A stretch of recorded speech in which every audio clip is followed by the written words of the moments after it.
The views expressed and the opinions given by the individual host and their guests do not necessarily reflect those of Para-X, its affiliates, or its sponsors. I'm horror author T. Fox Dunham.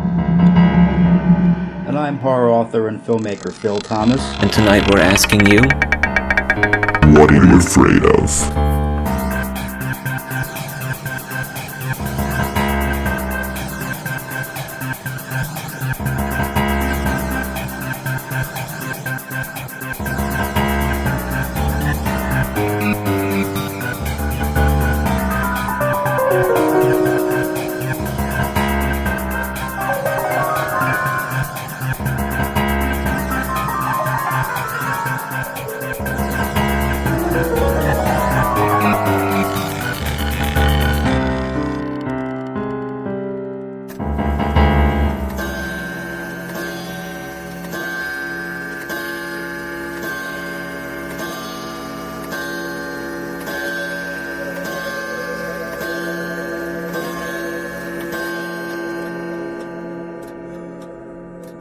I am Darcy Ort, author of Haunted Philadelphia, and this is What Are You Afraid Of? Horror and Paranormal Show on Para-X Radio, 9 p.m. on Friday night. It is Fright'Adelphia, and I am Darcy Ort. Phil, do you hear a voice? Yeah, where's that coming from? I think we just picked up an EVP. Yeah, I you know... She said her name was Darcy. She writes ghost stories because she is a ghost. Oh, yes. Man. I knew it. It's all clear now. If you had seen pictures of me on my ghost tour where I wear a white dress and I'm very pale, I am the ghost. Oh, man. I still have that dress, too, so... We exposed you. Yeah, we did. You are a true ghost in hiding. Yes. It's like the Sixth Sense Part 2. That's right. You know, or like Ghost Dad with Bill Cosby. Oh, God. Oh, God. Yeah. Don't mention Cosby in Philadelphia. Don't mention that word anymore. Talk about a bad legend. Yeah. Oh, man. Yeah. We spent the last few episodes with author and paranormal historian Darcy Ort, who wrote Haunted Philadelphia, which is just a remarkable book and has served as source for many of our own, ghost stories as we've researched in Philadelphia, and we've been sharing some of her stories and talking to her. How are you, Phil? I'm good. I'm doing good. How are you, Fox? Yeah, I mean, okay, to let our audience know, we've pre-recorded these episodes all in one night. Yeah. So you've ruined the magic now. Now I know. Sad. We jumped the shark or whatever they say. I know we did. But our audience isn't easily fooled. The curtain is pulled back. Yeah, the curtain is pulled back, and pay no attention to that man behind the curtain. Right. That's just kind of creepy. Yeah. You know. Wizard of Oz, right? Right. Hopefully. Yeah. But we've had some great shows with Darcy for the Ghost Stories Part 1 and 2, which you can find on our website at www.whatayouafraidofpodcast.com. They play them as encores on Para-X Radio, and you can go to all the major podcasting services. I mean, like all the major ones. We're on Libsyn, we're on iHeartRadio, we're on Google Play, we're on iTunes. We're on this Mexican one now. I know, I've been looking at the stats on Libsyn. And usually we're very good in California. We're great in Philly. France loves us, by the way. I know. And all of a sudden, I see all these stats coming in from Mexico. Right. And I'm like, what happened? And then I do a web search on the show, and this Mexican podcast company is now carrying us, because it's a free RSS feed. Yeah. So all of a sudden, we've got all these listeners in Mexico. That's great. Hello, Mexico. That's great. Hola. Hola. Yes. Hola. Hola. I took 2 years of Spanish in college, so I can speak no Spanish. Oh, there you go. That's my wife. My wife's taking accounting courses to be an accountant at UNC at Chapel Hill, so she can learn how not to be an accountant. There you go. That's basically what it's come down to at this point. But we are back with Darcy Ort. Check out her book, Haunted Philadelphia. We'll have links for it up on the website. It's incredible. It's like a guide. It's like a tourist guide of ghosts. Mm-hmm. In Philadelphia. We've been talking with her, and she's just saying she's going to come down to Fort Mifflin on September 16th, our big event. Yeah. We'll be doing that. Excited. Yeah, it's going to be cool. We're going to be doing some ghost hunts. We'll be doing a sort of a show for a couple hours covering it. We've got an authors event that's going to be incredible. Some Horror Writers Association authors are coming down, including James Chambers was on the last episode. John Foster will be there. Megan Akuri Moran. I've never met Megan. I'm looking forward to that. I hope I said her name right. Sounds Irish. The Giglios are coming up. Peter and Shannon Giglio are coming up from Georgia, and we got you and me. That's right. And it should be pretty cool. Yeah, it's gonna be fun. That's gonna be really fun. But to get And started, you're reading from Mercy, right? I'll be reading from Mercy from Bloodbound Books. That's great. You know, I would read from The Street Martyr, but I'm sort of saving that. Can you read from both? Well, I'm sort of saving The Street Martyr and kind of letting people forget about it until the movie really kicks into production, and then I'm gonna really hit it hard again. Okay. You know, to start like it's like a re-release. Right. And that's done. In fact, there's a chance I may end up reselling it when the movie gets going. Yeah. Right. You know, because I know the director's been picked, the script is done, and now they're beginning the art of casting. That's right. Woohoo! Well, yeah, that's I mean, good strategy, I think. Yeah. You know, I mean, yeah. Well, if you were to resell, you have any prospects? Yeah, well, they're always, yeah. You know, I mean, when I first started out, it was kind of like, oh, I like this publisher, I'll send it to them. Right. And once you build a career, it's you always think, if I knew then what I know now, you know what I mean? If I had this book that I sold to this small publisher then, because I was so desperate to get something in print, if only I had that back with the reputation I have now. Right. Yeah. You know what I mean? Of course, there was that summer of death in Atlanta when I went down to the World Horror Con and I you know, made that arrangement with both Sam Hain Publishing and this other guy, I'm not going to mention his name, who was a big mover and shaker, and then both Sam Hain Publishing and this guy went down, and like 3 months later. Yep. And I sent my book to Sam Hain. Right, you did. I think I suggested you right before they went down. And that was it. They were done. Yeah. Yeah, I mean, I had a great pitch session with them. They said it was the best they've ever had, and then, you know, see ya. Yeah. Fine. Mm-hmm. But we're back with Darcy Ort, and we have a special treat. The General Wayne Inn, from her book Haunted Philadelphia. You love the General Wayne Inn. Oh yeah, it's great. And you it's a read great this, place. part 1 and part 2. Uh-huh. So we're going to start with part 1, and then we will be back with Darcy Ort on What Are You Afraid Of? Horror and Paranormal Show on Para-X Radio at 9 p.m. Friday night, sometimes 6 p.m. for our live show. And check out the website at www.whatareyoufraidofpodcast.com.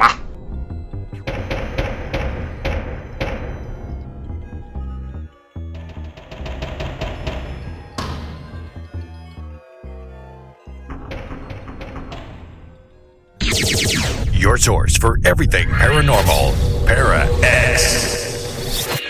The General Wayne Inn, 625 Montgomery Avenue, Marion Station. Researched and written by Darcy Ort from her book Haunted Philadelphia.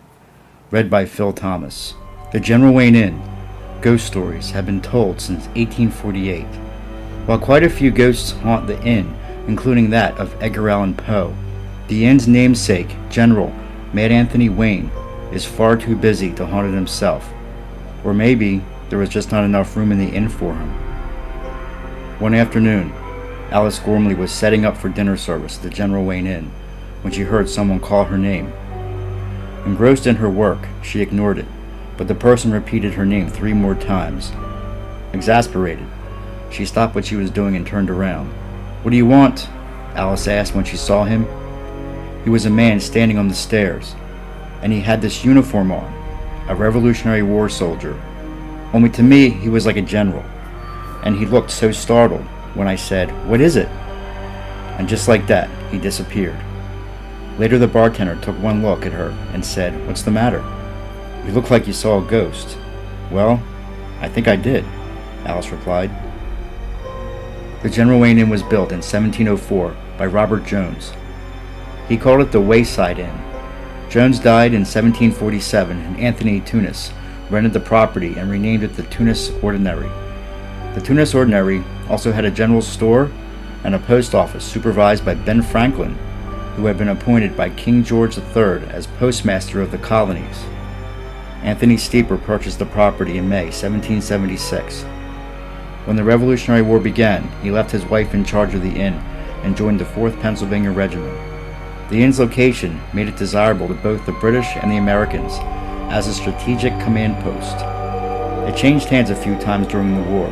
In 1795, the inn was renamed the General Wayne Inn, after General Mad Anthony Wayne, who stayed overnight at the inn on September 13, 1777, and returned in 1795 to celebrate a successful Indian campaign.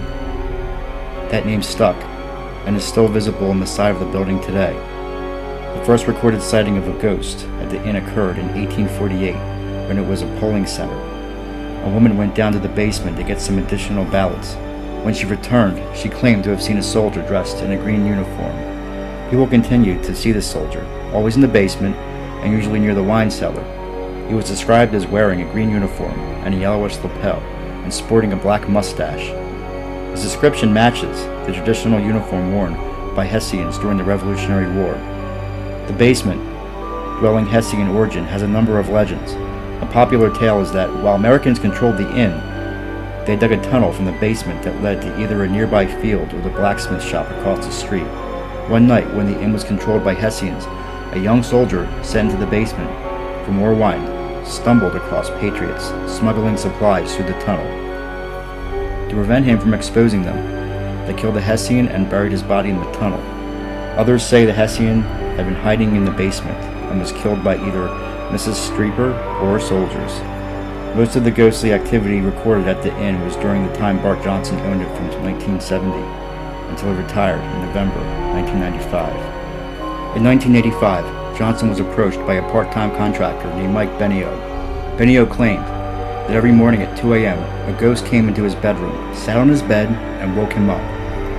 The ghost introduced himself as Ludwig and claimed he had been killed during the Revolutionary War and was buried in the basement of an old inn in Marion.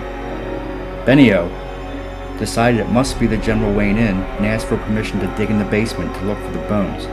Amazingly, Johnson agreed. Benio dug for 2 days, but stopped because his efforts were weakening the foundation of the inn. Benio did discover an old root cellar, some broken pottery, and a few bones, but it was never determined whether the bones were human or not. The Hessian isn't the only soldier at the General Wayne. Another 2 ghostly soldiers are looking for things they lost. The first, known as Willem, was a Hessian that was either killed during battle or wounded by patriots while on a midnight walk around the property. His commander, noticing that the man's uniform and boots were still in good condition, stripped him and buried him in his underwear. Willem is trying to find his clothing so he can be buried properly. The other is a British soldier who was wounded nearby and brought into the inn. He died before telling anyone who he was. The only identifying feature was a locket that contained a miniature of a young woman. The soldier was buried in the stranger's yard next door in the inn, but the locket was put on display at the inn with the hopes that someone would be able to identify it and the soldier. Unfortunately, he was never identified and is agitated about not having his locket. He appears in the inn and demands his locket back. Another psychic reported to the Philadelphia Inquirer in 1992 that a Hessian soldier named Paul also haunted the inn. Paul had been taken from his farm and forced into military service. He fell in love with a barmaid at the inn and decided to desert. He was found and executed for desertion and is buried in an unmarked grave on the property. Paul might be the Hessian who hid in the basement, or they could be 2 separate ghosts. Workers and ghosts have seen the soldier in almost every room of the building and on the grounds. Usually, they are full-bodied apparitions, but not always. Sometimes they are only heard.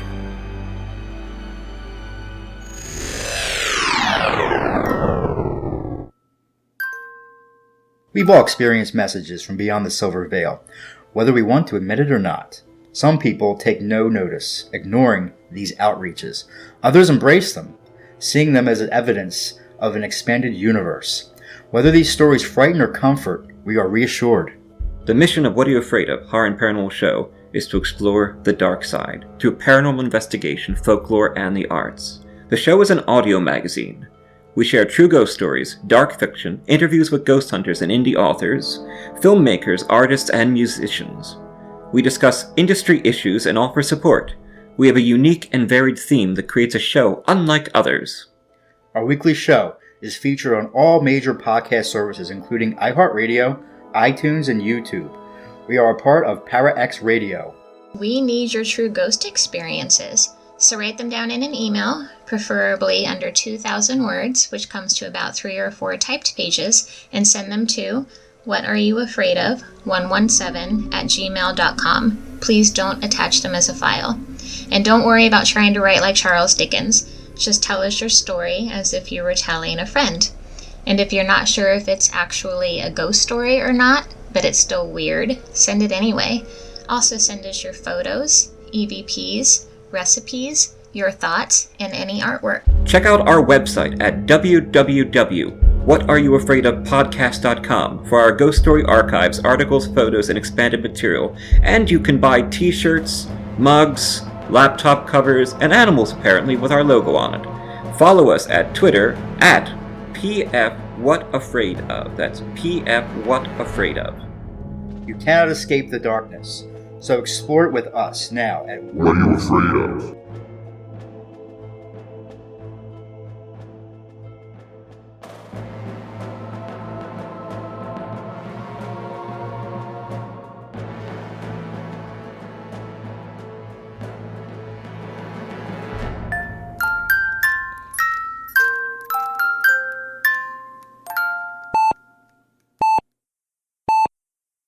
Mercy, a new horror medical thriller from author T. Fox Dunham, published by Bloodbound Books. Based on the author's horrific battle with a rare form of lymphoma that involved intense chemotherapy and radiation, Fox turns the horror of his experience into terror on the page. William Saint is dying of cancer. On most days, death seems like a humane alternative to the treatment. Stricken with fever, William is rushed to Mercy, notorious as a place to send the sickest of the poor and uninsured to be forgotten, and finds the hospital in even worse condition than his previous visit. Willie's memories faded. He grabbed his sack head of the scarecrow, picking at the exposed chicken wire to hold them in. However, the memories fell out of the holes in his face. They wormed and crawled from the leather flesh and the old clothing of the scarecrow, then squirmed and wiggled down his body. The grounds are unkempt, the foundation is cracking, and like the wild mushrooms sprouting from the fissures of decay around it, something is growing inside the hospital. Something dark. Fangoria gives Mercy 3.5 out of 4 skulls. Dunham has channeled his many brushes with the other side into the exquisitely rendered, lyrical, supernatural hospital thriller Mercy. It's feeding on the sickness and sustaining itself on the staff, changing them, and now it wants Willie. Come now, Mr. Saint. Just a little more of that sweet milk. So salty and so good. You won't miss it. And we ever do so like our delicacies here at Mercy Hospital. Part medical horror, part supernatural suspense, Mercy is a hard-hitting fever dream of a novel. I enjoyed the hell out of it. Tim Wagner, author of The Way of All Flesh and Eat the Night. Available from Amazon, Barnes & Noble, and bookstores everywhere in both print and digital versions. Life is an addiction. Let go. Let it all burn. That was great, I do say so myself. Yes. You know, yes. Well, it was a great reader and a great author. It was a great reader, yes. Yeah. Great author, great reader. We can pat each other on the back, yes, right? There we go. Virtual pat. You're right, and I'm right, yeah. Anyway, yes, we're back. Mm-hmm. That was amazing. It was amazing. And you love the General Wayne Inn. I do love the General Wayne Inn, yes. What's and it's just a really interesting place. Mm-hmm. It was the first place that we were supposed to do. I didn't quite make it all the way, but we were supposed to do a haunted documentary on. And then we ended up doing on General Lafayette Inn, which we had documentaries sold there for many years until it got changed. Right. To, I believe, the Barron Hill Inn, I think it is now. Yeah, we were just talking about that. But General Wayne, we actually talked, and this is many years ago, we were in talks to do a documentary, and we went there, and we actually did some like preliminary ghost hunting, and I did catch some things. I wish I knew where those things were now. I mean, they were on a recorder that didn't even have a USB port at the time. It was, you know what I mean? It was like, what did you catch? One of those things. I caught some like eerie voices. What they were saying eludes me at the moment, but I mean, we're talking 10 years ago. So, but I remember them saying something. They didn't say "get out." It was something like "shout out." Shout out. Yeah, it was like shout out. So they were doing a shout out. Go shout out. Maybe. There you go. Yeah. Go shout out to General Wayne. Yeah. Maybe it was get out. We just thought it was shout out. You're just like, like get out. Like what? Go where? Like, you know. Well, you're in the people's rooms. I mean. Right. You know. Darcy, you wrote the story he's reading. What was your experience like with the General Wayne Inn? The General Wayne Inn, I'll be honest, makes me sad because I feel almost like this is one of those places that has died because it has now become, it's now a synagogue, right? Yeah. It's And that is very much not embracing the ghosts. And there's people who've gone there. I have actually gone there mainly because I was like, I don't want to like be crying outside the synagogue. I'd be like, let them back in. But people have reported saying that when they go there, they feel like the ghosts are like now on the edge of the property, and like they've been kicked out, and that they're no longer made welcome. And it just kind of makes me sad because it's like, that's their home, and they've been kicked out of their home. Let them back in. Cool. So it's anytime you hear about like a site that's like really haunted and that's been demolished or something like that, it's just one of those things where it's kind of like you've lost a friend, and that the magic is gone, and so I kind of feel sad because it was a very lengthy, long time haunted place. Mm-hmm. It had a really great. I've always wondered that, like, what happens when a place is haunted and it gets torn down? Like, where do they go? Like, they don't stay there, obviously. Sometimes it's just an they empty do. lot. So There's one of the houses, the Benjamin Rush house. Oh yes. In Philadelphia that has been demolished, and Dr. Rush is still haunts it. He just walks around the garden now. The irony of the story is that the house next to it, which is the Bishop White house, is also haunted, and one of the ghosts that haunt the Bishop White house is a cat. And Bishop White's, the Whites never had a cat, and they actually think it's Benjamin Rush's cat. So while Benjamin Rush has stayed at the original property, the cat moved next door. Oh, really? Okay. So there's a ghostly cat at the Bishop house who's like, I'm not going to stay in this. No, I'm going over there. I will haunt here now. This is my new house, and screw you. But meanwhile, Dr. Rush is still wandering his garden where his house used to be. I would love a ghost cat. No fleas, no litter box. My wife wouldn't be allergic.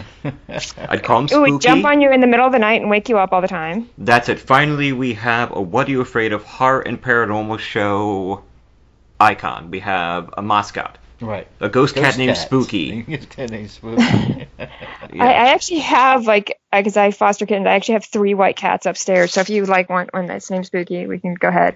Oh, I wish I They're could. living, though, and we're going to keep them that way. Definitely. And I know you care for animals very much, and apparently you care for lost ghosts, too. Yes, I do. It's, working as a ghost tour guide, your perception on ghosts changes because it's like they become your coworkers and you interact with them and you have different kind of things. They become more real, and it's like you stop thinking of them as the creepy spirit things that you saw on TV, but actual real people in a different form. And so that have personalities and moods and likes and dislikes.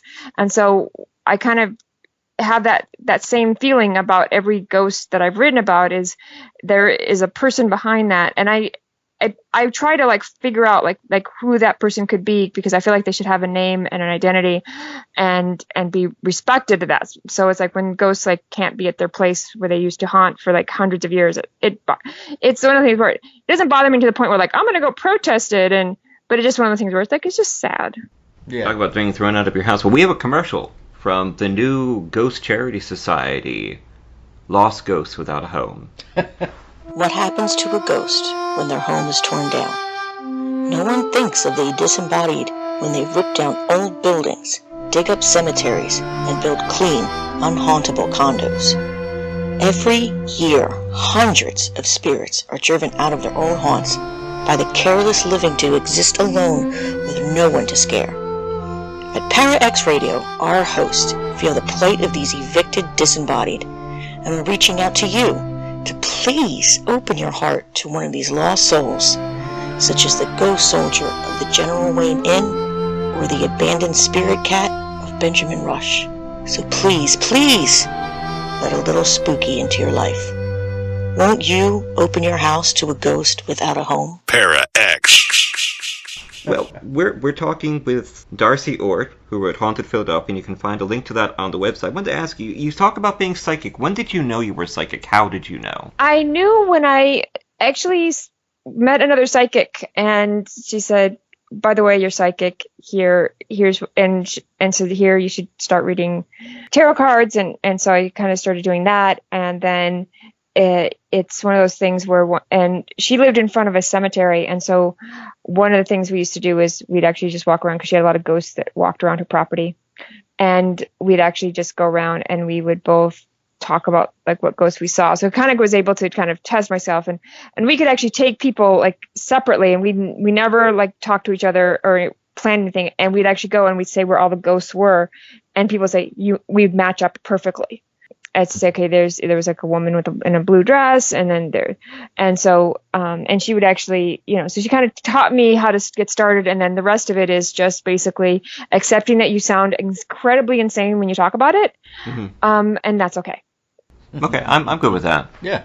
I'm good with that. But what bothers me is when psychics really start defining their abilities and really get very specific, and I just don't know how they would, you know what I mean? It's like there's that precipice of fantasy that you can fall off into, so you always have to be very skeptical, like we were talking about with. Oh, yeah. And I'm very skeptical. I've never charged for my services. I won't charge for my services because to me it's like then you have to put pressure on, and then you got to deliver a service that may or may not be there. And so as far as I always encourage people to be, very skeptical. There are people with abilities, but then there are also a lot of people who have just learned to fake it. And just, same thing with ghosts. There's like a lot of places that are really, really haunted. And then there's some places that have just learned to fake it.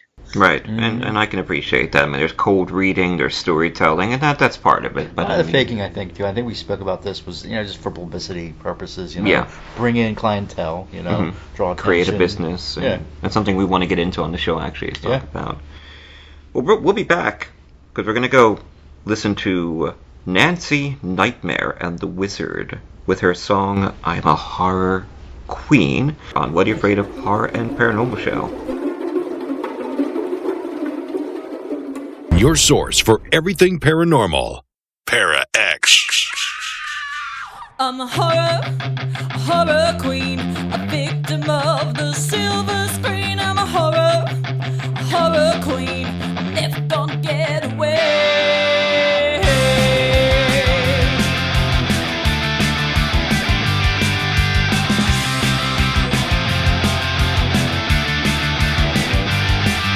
Alone with my boyfriend just like any other night. It's getting kinda heavy, so we turn down the lights. But out from the shadows goes a freak with an axe. My boyfriend's a goner and I'm next to be attacked. I try to run away, but I always seem to trip. It's really so strange. What am I gonna do? There's no hope for the girl with big boobs. I'm a horror queen, a victim of the silver screen. I'm a horror queen, I'm never gonna get away.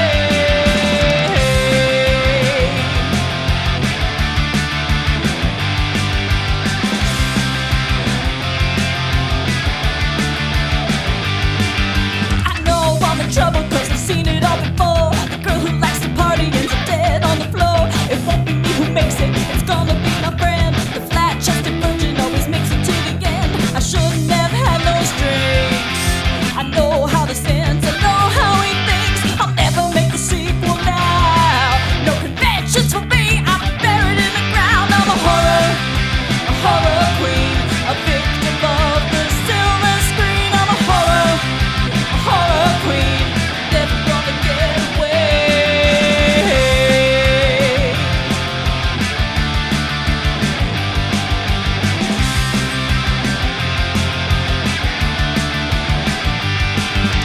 Maybe if I'm clever, I can break the losing streak. For every other girl who isn't homecoming queen, outsmart the killer and live another day. Make it to the sequel and you'll all know my name. I hear him coming close.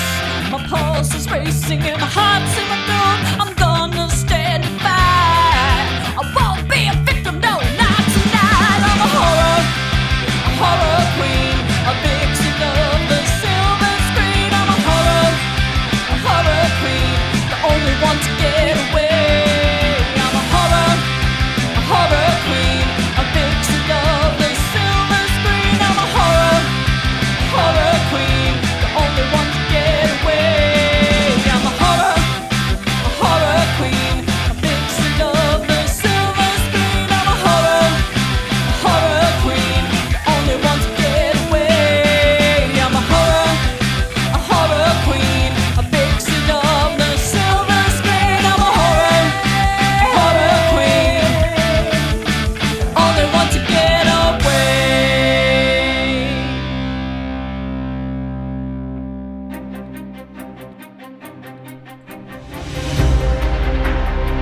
My name is Greg Bakken. I'm a writer, a producer, and a paranormal investigator. My favorite way of communicating with spirits is through using the spirit box, also known as a ghost box. I invite you to listen to me every Wednesday at 10 p.m. Central for interviews with people in the paranormal community and beyond. Plus, I will also include as much of my spirit box evidence as I can during my show. My name is Greg. Can you say Greg? Can you say Jeff? Greg. Jeff. Join me every Wednesday at 10 p.m. Central Time for Minnesota Ghost Box, only on ParaX Radio. Hi, this is Tim from Comic Zen. We're located at 301A West Main Street in Lansdale, right near the intersection with Susquehanna Avenue.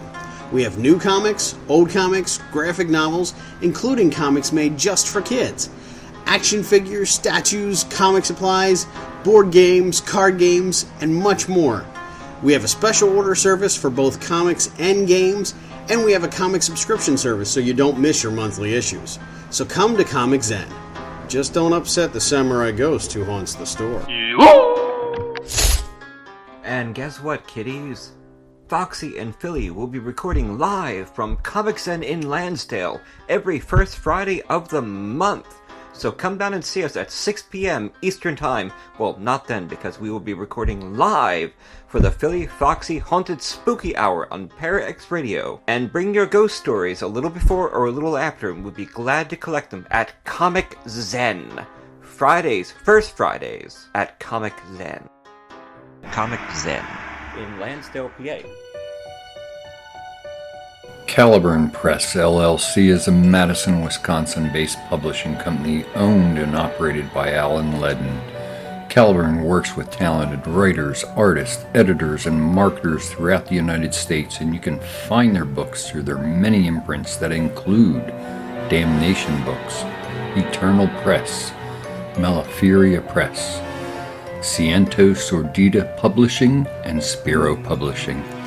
Please visit their website at sites.google.com/site/Caliburn Press LLC/home or Google Caliburn Press to check out their growing list of titles on Amazon.com, BarnesandNoble.com, and any other place fine books are sold.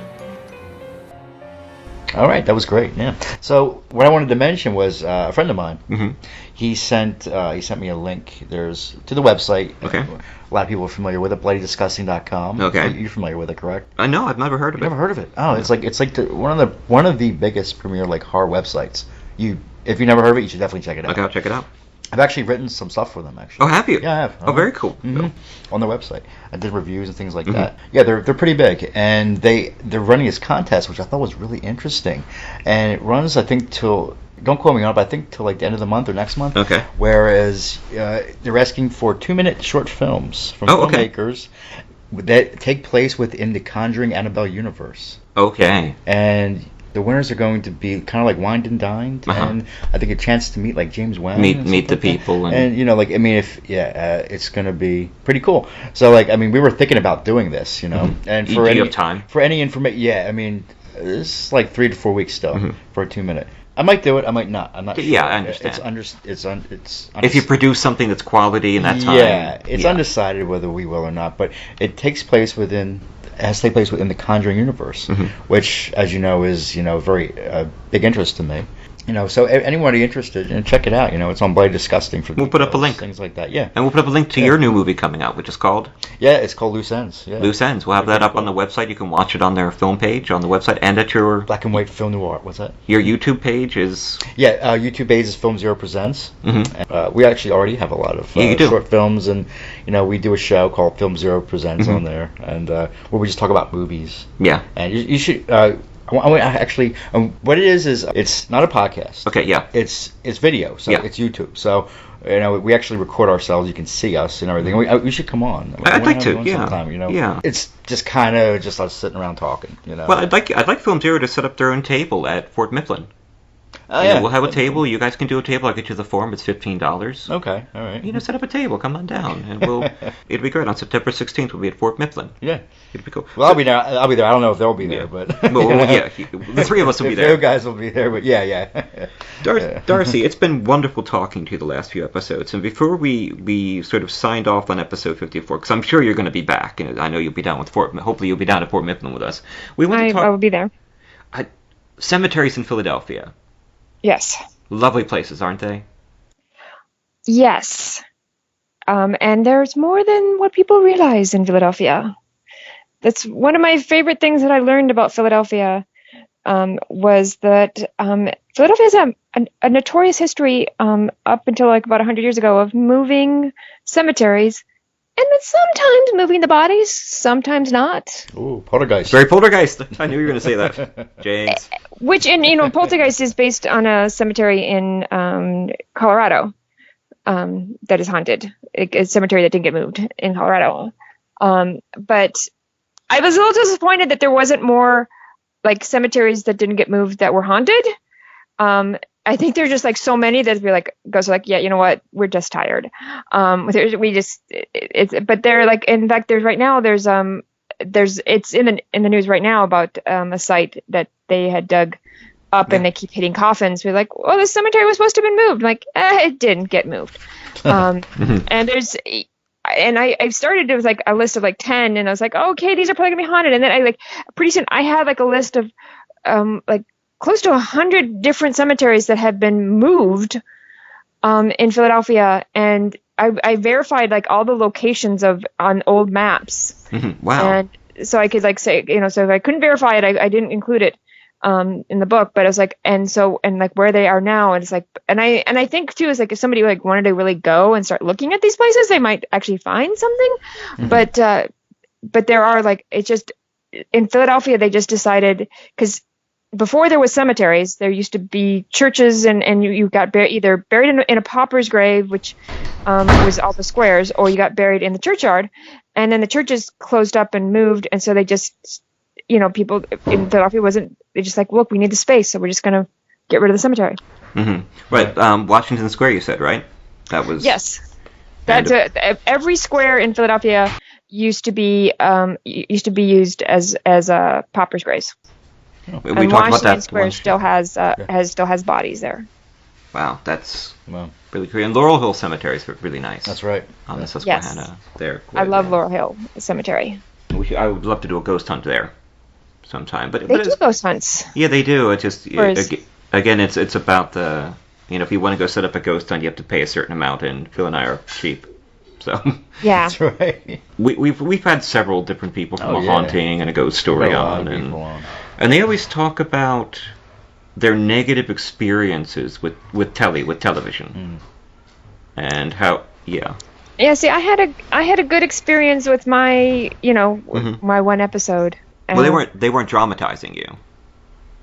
It's they recorded your story and they showed it, but like the experiences that people talk about on a haunting is that they'll get their story, they'll sell their story, they'll go and record their dialogue, and they won't tell them what's going to be on the actual episode, and then the people actually don't say what's happened, but then they'll show like exorcists coming in and the house rattling and pictures turning and things like that. The person never actually said that happened. All they said is, oh, we had a blessing done and there was an oppressive feeling, and you get this idea that the what's going on with the exorcist is what they're saying happened. Right. I guess I think it all depends on what kind of those episodes are. And I did my episode of my ghost story is the first season, so it really wasn't around at that point. So I got to go to Hollywood, and I actually got to go into there's a cemetery, and I can't think of it what the name of it is right off the top of my head, but that's a famous cemetery, and I actually got to go in it after hours because I begged the guy at the front to like, please let me in, I'm from Tennessee, let me go in. And but I had a really good experience going out to California with it, and the people were really nice, and they did it really well. How did they contact you? They contacted the ghost tour that I worked for, and so then they kind of contacted me and they said, they just want to know my experiences, and so I had the picture And I sent it to them, and then and so they were like, "Oh, this is really great," and they liked the story. Mhm. So, and because they run something with it had documentation, which that's part of what I like my ghost stories, that they actually take stories that have physical evidence, either pictures, auditory, or video, and then talk about it. And they want to have like a couple people talk about the same story. So I always I don't like stories where they just like, hey, this is what happened to me. Like you have no evidence at all. You're like, yeah, Right. okay, great. Like a lot of stuff in The Haunting is like that. Right. It's all just one person telling the whole story and a few family members, and usually 99% of the time they're also selling a book. That's right. Yeah. So you have to be really careful. We've met a couple of those. Yeah, we have, but we're not here to judge. We're parajournalists. That's right. That's what we do.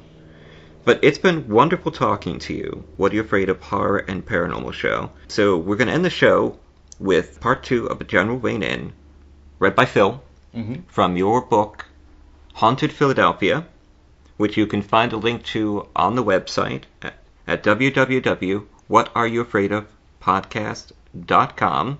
And you can meet us all on September 16th at Fort Mifflin. Fort Mifflin. Yay! Come on down. There'll be a ghost hunt. There'll be a live author reading. There'll be tables. We'll be doing sort of a coverage of the thing. And we'll have plenty of Jameson and Jack Daniels. Yes. No. What? Gee. How much Hey, I'm from Tennessee. You gotta have Jack Daniels. I mean, Jack Daniels, see that? Yeah. Oh boy. Tennessee She is from Tennessee. whiskey. We're in trouble now. Yeah, you know what? I'll bring my my old costume for my ghost tour guides, and I'll see if we can't really conjure the ghosts. Oh, that'd be amazing. Yeah, do it. Yeah, we'll have our own little outfits too. It'd be good. I knew I kept them for some reason. It's like I can never wear, and I'm not shy wearing them because I wore them for a couple of years all around Nashville, and I usually would stop at grocery stores, and I'd be like wearing these they look kind of like wedding dresses, and like, did you just get married? I'm like, yeah, no, I'm at the grocery store. I've seen the pictures of them. We'll see if we can get a few for the website. Yeah. That'd be cool. Yeah, I used to when I was be walking without the tour, and people would stare at me, I'd walk to them and I said, look, if you see a guy wearing a tux, you didn't see me, and I just walk off. Oh, nice. Yeah. So there's a lot of people who think that was like a runaway bride just born under, Nashville. That'd be a lot of fun. Funny. To be a runaway bride jumping in the store. You took off at the altar, right? I took off that, or I'd be like, they told me I could never wear this, I'd only wear this dress once, but no, I wear it all the time. Yeah, I go jogging in this. Has there ever been a runaway groom? Oh, I'm sure. I'm sure there has. Yeah. It's the bride that always gets blamed, though. Right. Thank you so much, Darcy, for being on the Thank last you. few shows. It was fun. It was great fun, and we learned a great deal, and I'm sure we'll be talking to you again and using some of your stories in the future. I'm Phil. And I'm Fox. And this is Darcy. I'm Darcy.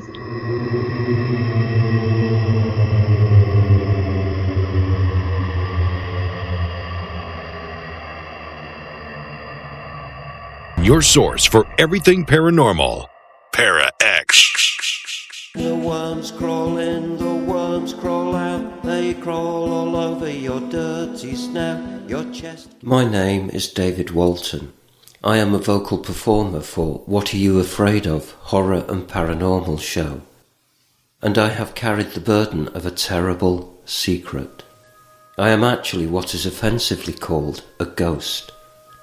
For years now, I have concealed my ectoplasmic existence from my friends and family, in fear of a common prejudice against ghosts, or what we like to call the disembodied. I have existed frightened of being discovered, unable to do physical acts that the embodied take for granted, such as walking a squirrel, or drinking a glass of vitamin E milk fresh squeezed from a whale. I grew depressed and even considered acts of self-harm or reincarnation, which is suicide for the disembodied. Such movies as Ghostbusters and its sequels drove my feelings of disenfranchisement, and I began looking for help, only to encounter painful exorcisms in the houses I haunted. Then I met two good people, it says here, Fox and Phil, at What Are You Afraid Of? Horror and Paranormal. And they helped me take control of my own life. Now, it is my choice whether I wish to make phantom bangs in the night, appear at the foot of your bed in darkness, or make your walls bleed. If you are a disembodied person like I am, and you're living a lie, What Are You Afraid Of can help you too. They are on at 9 p.m. on Friday nights at Parax Radio, leaving plenty of time for midnight haunting activities, and can be found on all major podcast services. Listen to their paranormal stories, interviews, humorous sketches and horror fiction to know that you are not alone. And if you are a member of the embodied, don't forget, you are only a single heart attack or tumour away from becoming one of us. This is David Walton. See you on the other side, or as I call it, this side. And that is the end of a perfect day.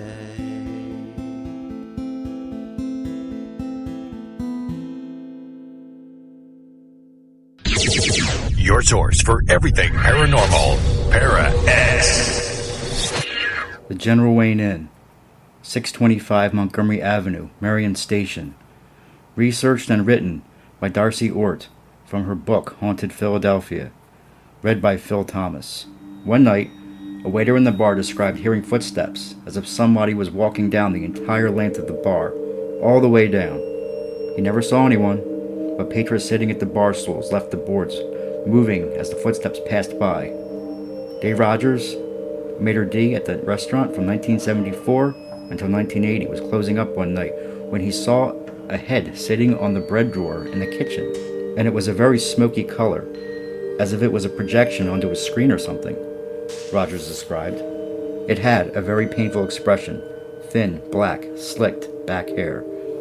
His ears stuck out a little bit. He had pencil-thin eyebrows and a pencil-thin mustache, and no neck or anything, just a head. He was just sitting there, looking at me. Why just the head? The ghosts may have been playfully pranking him. A common occurrence here? Jocelyn described one of the pranks to the show Unsolved Mysteries. On busy nights in the bar, it was common for the girls to sit on the bar stools while their male companions stood behind them. And at 10, 11 o'clock at night, one of the entities will go down and blow on the back of the girl's neck, Johnson said. The girl would immediately whip around and ask, "What did you do that for?" The ghost repeated the pattern with the next girl, then the next, all the way down the bar. I would purposely position myself so I could see if it was going to happen next. This blowing on the girl's back of the necks. Because it's a funny scene. I knew when the first one started that it would continue all the way down to the end of the bar. It always did. The ghosts also moved things around. One night, Johnson and a waiter were on the second floor when they heard loud noises above them.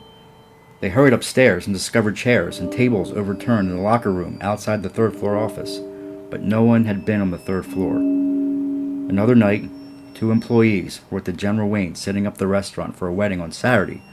When they left at 4 a.m., they were confident they had locked the door. When they returned a few hours later at 9:30 a.m., the napkins were scattered across the floor, but only the napkins. The silverware, plates, and flowers were still set up perfectly on the table. One day, Jocelyn decided to close the restaurant early due to a snowstorm. The chef, who had been cleaning, set a stack of hand-sized Turkish towels on the butcher block before everyone left. When they came back the next day, the towels had been thrown around the kitchen. Johnson's wife was not exempt from the hauntings either. She was working in the office, totaling up the previous day's receipts when she noticed the adding machine was off, repeatedly. Deciding that the machine must be broken, she asked Bart to go out and purchase a new one.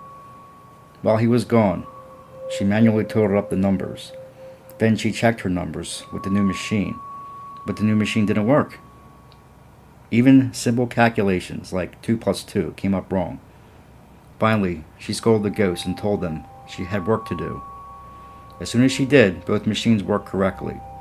After that, she learned to test the machine as if it didn't work right. She would order the ghosts out of the office. Another ghostly prank was played on a patron who had refused to let the valets park his brand new Cadillac.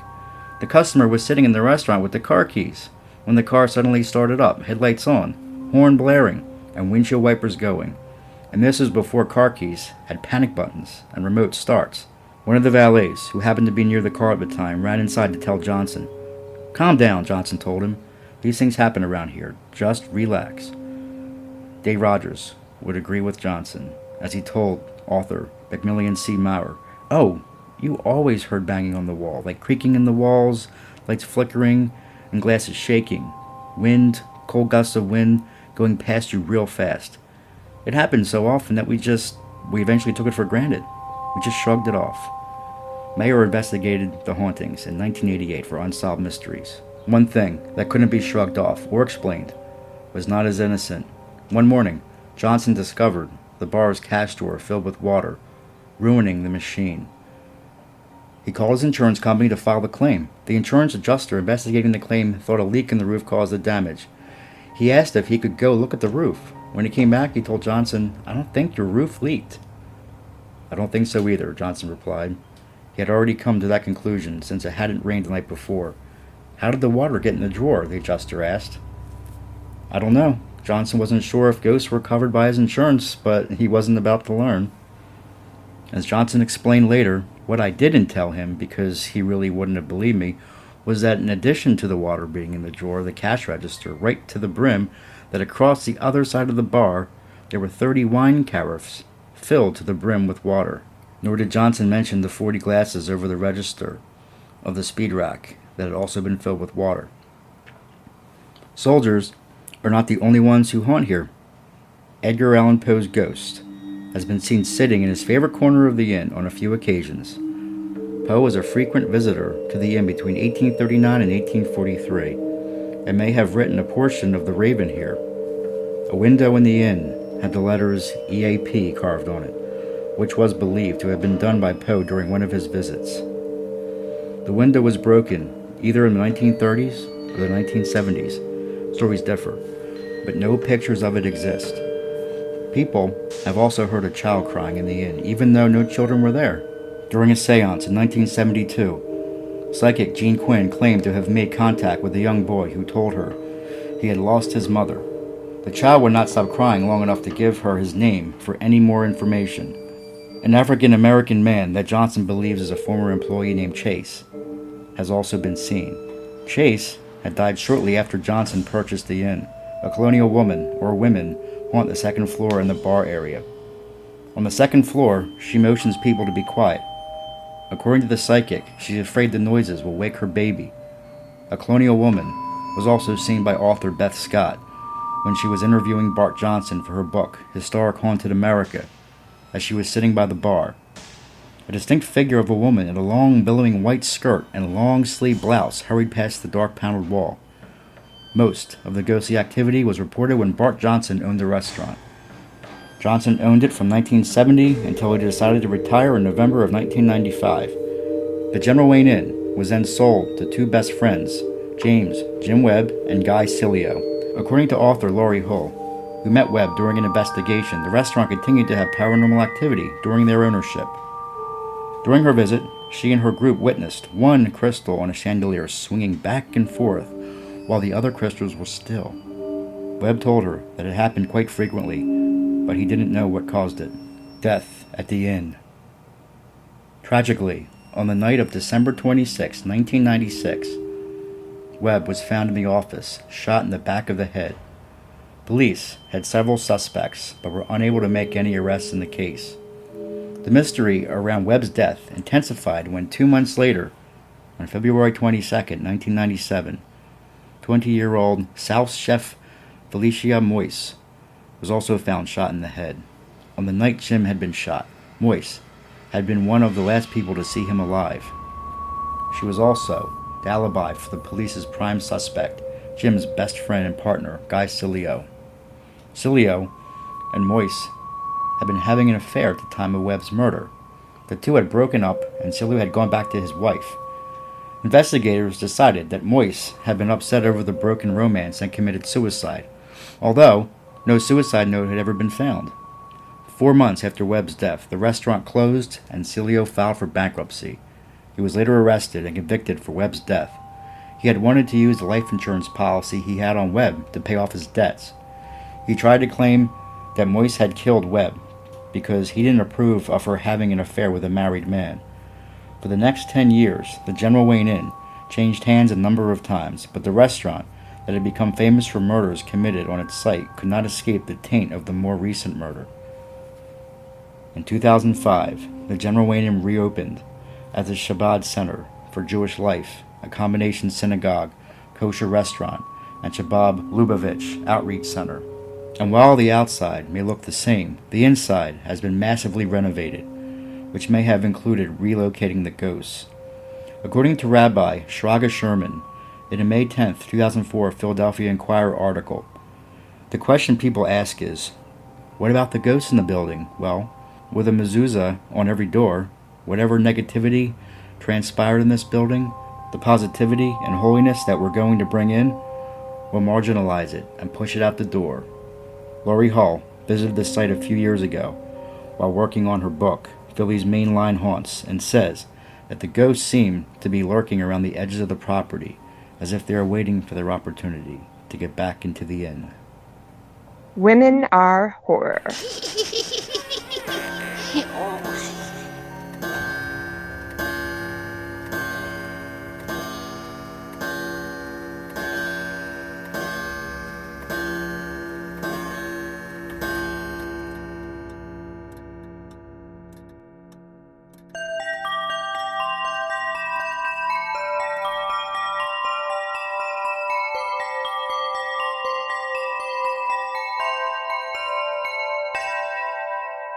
Keith Fox Dunham lives in Philadelphia with his wife Allison. He's a lymphoma survivor, cancer patient, modern bard and historian. His first book, The Street Martyr, was published by Gutter Book. A major motion picture based on the book is being produced by Throughline Films. Destroying the Tangible Illusion of Reality or Searching for Andy Kaufman, a book about what it's like to be dying of cancer, was recently released from Perpetual Motion Machine Publishing, and Fox has a story in the Stargate anthology, Points of Origin, from MGM and Fandemonium Books. Mercy was recently released by Bloodbound Books. Fox is an active member of the Harvard Association. He's been published in hundreds of short stories and articles, and his motto is Wrecking Civilization, one story at a time. Phil Thomas resides in the suburbs of Philadelphia and is an author and filmmaker. His screenplays have been produced into feature films such as False Face and Always from Darkness that are available in major retailers such as Best Buy and Target, as well as availability on Netflix and Amazon On Demand.